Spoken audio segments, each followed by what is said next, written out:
All right, so you send over this guide all about buying property in Gurgaon, and it seems like you're looking to make some smart investments in this, well, this booming Indian market. So we'll break down the key factors to consider, like how to pick the best location and how to deal with all the legal stuff. Yeah, Gurgaon has a real energy to it. It's attracting a lot of companies and families, Mhm. especially with it being so close to Delhi. But that means that not all areas are created equal when it comes to investing. Yeah, the guide really emphasizes that point. Location is everything. And it seems like Gurgaon has everything from luxury high-rises Mm. to more up-and-coming neighborhoods. Yeah, it's definitely a diverse landscape. Being close to business hubs is obviously a big plus, and the guide specifically mentions the metro and highways as major factors to consider. No one wants to be stuck in traffic. Right. Time is money, especially for those working in Gurgaon's corporate world. The guide talks about Golf Course Road as a prime example, with a price tag to match its upscale vibe. But what about areas that are more budget-friendly but still promising? Well, Dwarka Expressway comes to mind. It's interesting because the guide connects its growth potential directly to upcoming infrastructure projects, not just what's there now. We're talking a new metro line and some huge road So expansions. you're saying even if an area isn't fully developed yet, those infrastructure announcements can be a gold mine for investors. Exactly. The guide even suggests that some investors see potential returns on Dwarka Expressway properties, rivaling those on Golf Course Road, but at a fraction of the initial cost. It's calculated risk, of course. Calculated risk. That's the name of the game. Hmm. The guide also mentions Sona Road as a more affordable option, but I'm curious if the growth potential there is as strong. Sona Road is definitely more budget conscious, but it's not stagnant. The guide highlights planned developments, but it's crucial to consider the pace of that growth. We need to think long term here, not just quick flips. Okay, so we've got location down, but what about the nitty-gritty of price and affordability? The guide seems to emphasize looking beyond just the sticker price. Absolutely. The guide dives into historical price trends, which I think is really insightful. It gives you a sense of how each area has performed over time, not just what the market is doing today. So we're not just looking at the snapshot, we're looking at the whole movie, right? But how can an average investor really use that historical data to make smart choices? It sounds like it could get pretty complex.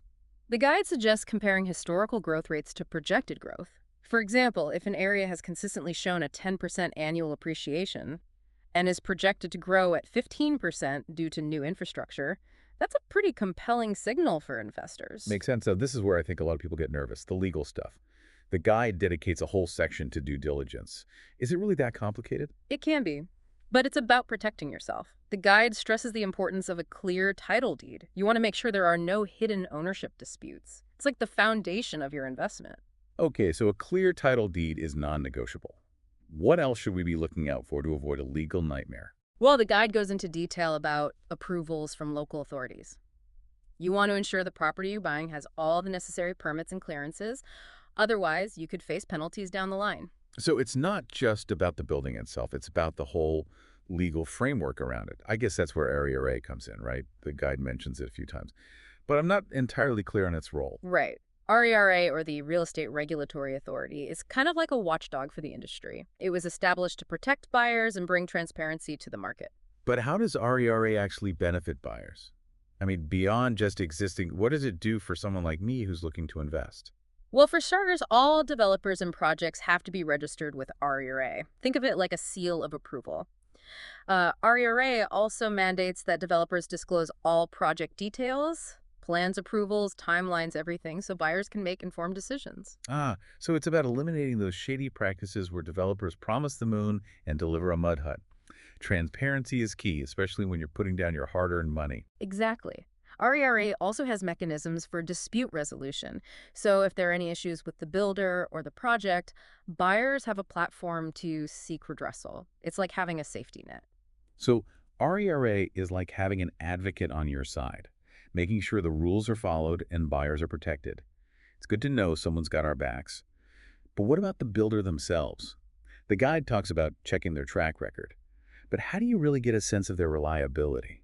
That's where some good old-fashioned detective work comes in. The guide recommends looking at their past projects, not just what they're advertising now.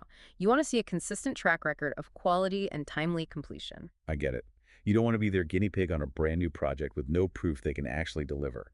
Are there any red flags to watch out for when researching a builder? Definitely. Multiple delays or legal issues with previous projects can be a major warning sign.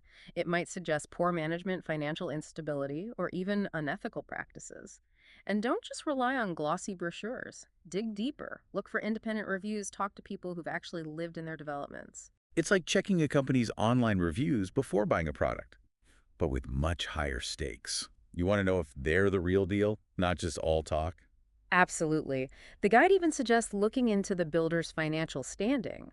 A strong credit rating and a history of financial stability can give you more confidence in their ability to deliver on their promises.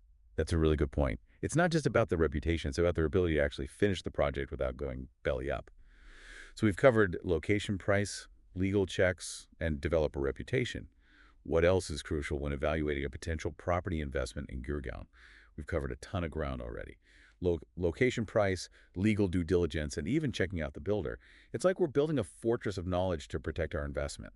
But there's one piece missing: future growth potential. How do we figure out which areas are going to skyrocket in value? Yeah, that's where I need to think like a chess player, anticipating moves in advance. The guide highlights some interesting indicators. Starting with infrastructure. We touched on this with Dorka Expressway, but it's worth emphasizing again. So it's not just about what's already built, but what's on the horizon. New metro lines, highway expansions, those are pretty clear signs of future growth.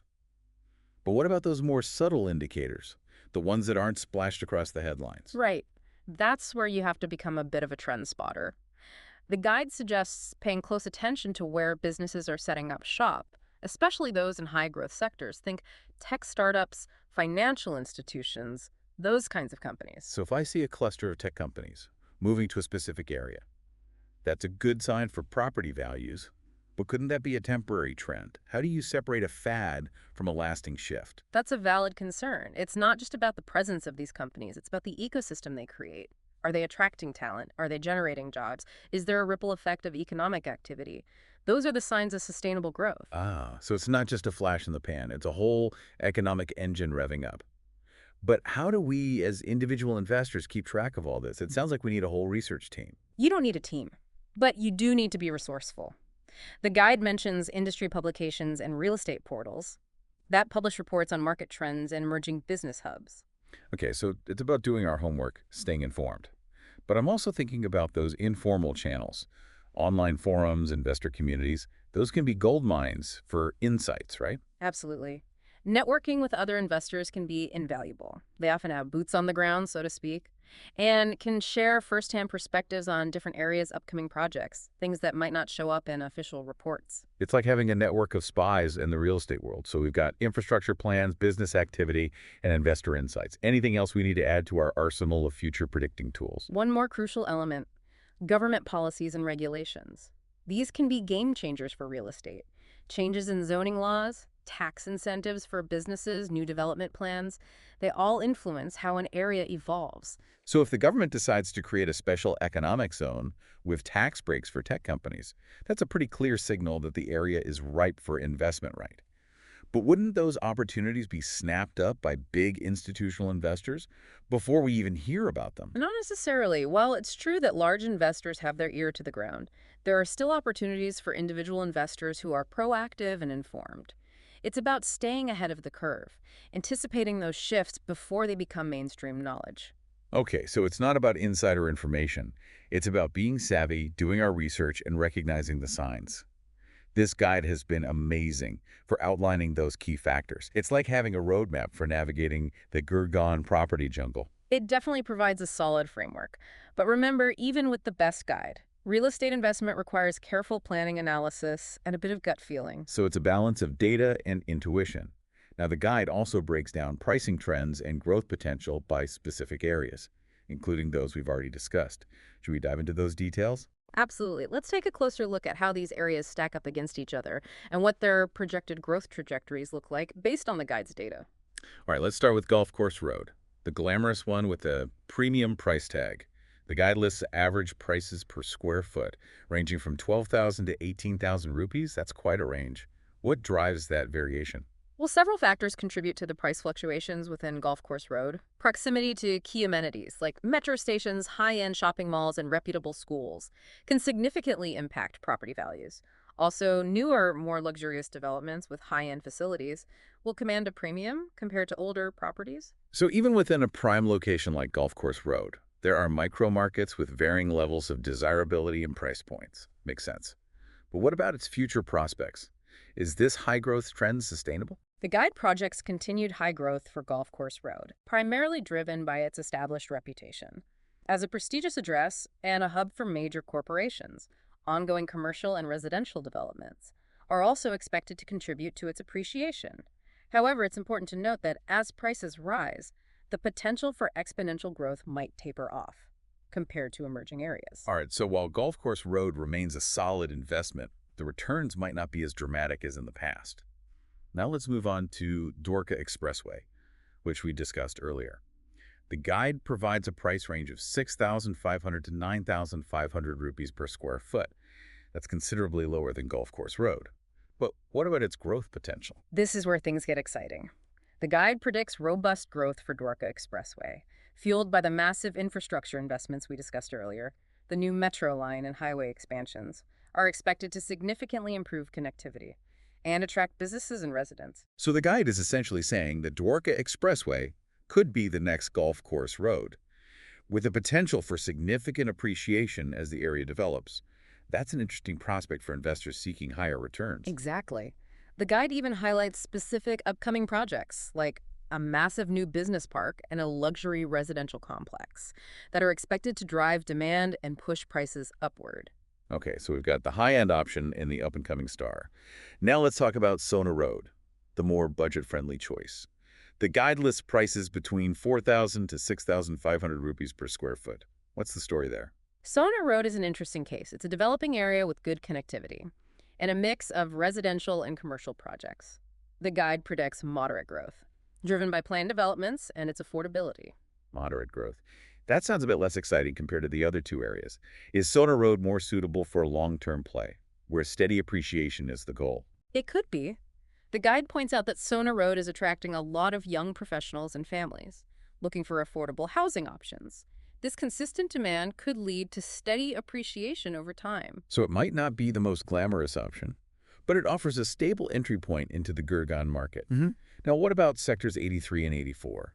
They're often mentioned as up-and-coming residential hubs. The guide gives a price range of 5,500 to 8,000 rupees per square foot. How do they compare to the other areas? Sectors 83 and 84 are known for their residential focus, with a mix of apartments and builder floors.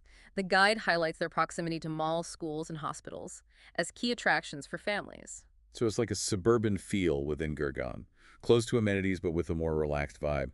But what about their growth prospects? Are they just going to be bedroom communities?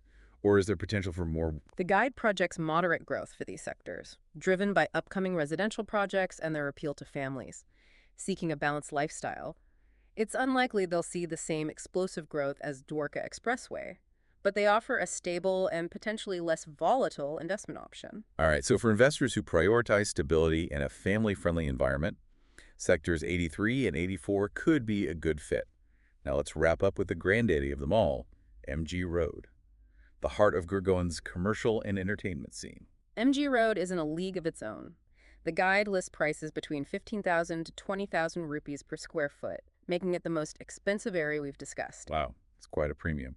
What justifies those sky-high prices? Well, MG Road boasts a prime location established infrastructure and a vibrant mix of high-end residential properties, shopping malls, restaurants, and entertainment venues. It's the address for those seeking a luxurious and cosmopolitan lifestyle. So it's like the Manhattan to Gurgaon. Prime real estate with a price tag to match. But what about its future potential? Can prices keep climbing at that rate? The guide predicts continued high growth for MG Road, driven by its prestigious reputation, ongoing commercial projects, and limited supply of prime properties. However, it's worth noting that the entry barrier for investors is incredibly high due to the already exorbitant prices. So it's a high-stakes game for those with deep pockets. It seems like Gurgaon truly offers something for everyone, from the aspiring investor looking for affordable options to the seasoned player seeking prime real estate. It's a dynamic market with diverse opportunities, but as the guide emphasizes thorough research, careful planning, and a clear understanding of your investment goals are paramount for success in Gurgaon's real estate landscape. This breakdown has been incredibly insightful. It's amazing how each area has its own unique story and growth trajectory. Now, before we wrap up this deep dive, there's one question that's been lingering in my mind. We've talked about all these factors, that influence property values like location, infrastructure, business activity, even government policies. But it's one thing to understand them in theory and another to actually use that knowledge to make smart investment decisions. So how do we bridge that gap? How do we avoid analysis paralysis and actually pull the trigger? Yeah, that's the million-dollar question. The guide doesn't offer a crystal ball, but it does emphasize the importance of aligning your investment strategy with your personal goals and risk tolerance. Okay, so it's not just about chasing the highest potential returns. It's about finding the right fit for our individual circumstances. But how do we figure out what that right fit is? Feels like a bit of a puzzle. It is a puzzle, but it's one we can solve by breaking it down into manageable pieces. First, define your investment time frame. Are you looking for short-term gains or a long-term hold? Your answer will really influence your location choice and property type. So if I'm aiming for quick returns, I might consider a property in a rapidly developing area like Dorka Expressway, where prices are expected to rise quickly as infrastructure improves. But if I'm in it for the long haul, maybe a more established area like Golf Course Road, or even a stable residential sector would be a better bet. Exactly. Your time frame dictates your strategy. Next, consider your budget and financing options. How much can you comfortably invest without overstretching yourself? Do you need a mortgage? And if so, what are the interest rates and repayment terms? These factors will determine your affordability and influence your location choices. It's like putting together a financial puzzle, making sure all the pieces fit together without creating a shaky foundation. But what about those intangible factors? Things like lifestyle preferences. Family needs proximity to amenities. Those play a role too, right? Absolutely. Real estate investment isn't just about numbers. It's about finding a place that aligns with your lifestyle and long-term vision. Do you prioritize a vibrant urban environment with easy access to entertainment and nightlife? Or do you prefer a quieter, more family-friendly neighborhood with parks and green spaces? So if I'm a young professional who thrives on the energy of the city, MG Road with its bustling atmosphere might be appealing, even with its premium price tag. But if I'm a family with young children, maybe a more peaceful sector with good schools and parks would be a better fit, even if the potential returns aren't as high. Exactly. Your personal preferences and lifestyle needs should be factored into your decision-making process. It's about finding a place where you can envision yourself living or renting out comfortably, not just a property that looks good on a spreadsheet. This whole conversation has really shifted my perspective. It's not just about chasing the hottest trends or the highest potential ROI.